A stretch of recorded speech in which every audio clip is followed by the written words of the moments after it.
Assalamualaikum warahmatullahi wabarakatuh. Saya Intan Purata Ayun dari Prodi Psikologi Islam IAIN Kediri. Dalam video ini saya akan membahas tentang makalah yang berjudul Definisi dan Fungsi Al-Quran untuk dipresentasikan. Secara bahasa, Al-Quran berasal dari kata qara'a yang berarti membaca. Sedangkan secara istilah merupakan kalam Allah yang merupakan mukjizat yang diturunkan kepada Nabi Muhammad SAW melalui perantara malaikat Jibril. Pengertian Al-Quran menurut pakar, di sini saya menuliskan ada 3. Yang pertama dari Az-Zarqani, bahwa Al-Quran itu adalah lafal yang diturunkan kepada Nabi Muhammad SAW dari permulaan surah Al-Fatihah sampai akhir, yaitu surah An-Nas. Kemudian dari Abdul Wahab Khalaf memberikan definisi bahwa Al-Quran itu firman Allah yang diturunkan kepada hati Rasulullah. Dan yang terakhir dari kitab Manaul Al-Hatan Mahabis fi Ulumil Quran, yang dimaksud Al-Quran adalah kalamullah yang diturunkan kepada Nabi Muhammad SAW dan membacanya adalah ibadah.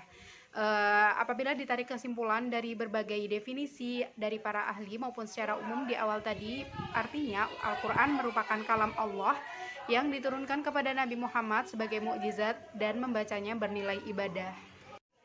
Selanjutnya, fungsi Al-Quran. Fungsi yang pertama, Al-Quran berfungsi sebagai al-huda atau petunjuk bagi umat manusia, yang mana hal ini tertuang dalam surah Al-Baqarah ayat 185, juga surah Al-Fussilat ayat 44, menyatakan bahwa Al-Quran diturunkan kepada manusia sebagai petunjuk bagi umat manusia.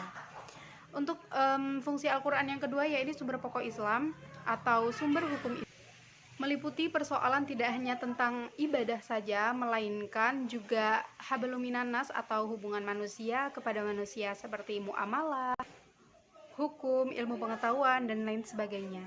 Fungsi yang ketiga yakni Al-Quran sebagai peringatan bagi umat manusia, peringatan untuk berbuat baik atau menjalankan perintah Allah dan menjauhi hal-hal buruk atau hal-hal yang dilarang oleh Allah Subhanahu wa Ta'ala. Dalam Al-Quran juga diterangkan cerita tentang kisah umat Nabi terdahulu, tidak hanya kisah umat yang patuh saja, tapi juga umat-umat yang tidak patuh terhadap perintah Allah. Kemudian untuk yang keempat, fungsi Al-Quran yakni sebagai mukjizat Rasulullah SAW.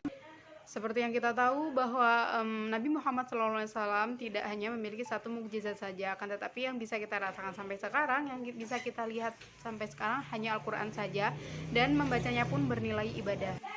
Yang terakhir, tujuan dan fungsi Al-Quran tidak akan berjalan apabila umat Islam tidak memahami, mengamalkan, menjalankan, dan membumikan Al-Quran sebagai barometer kualitas peradaban. Cukup sekian video dari saya. Apabila ada kurangnya, saya mohon maaf yang sebesar-besarnya. Terima kasih. Wassalamualaikum warahmatullahi wabarakatuh.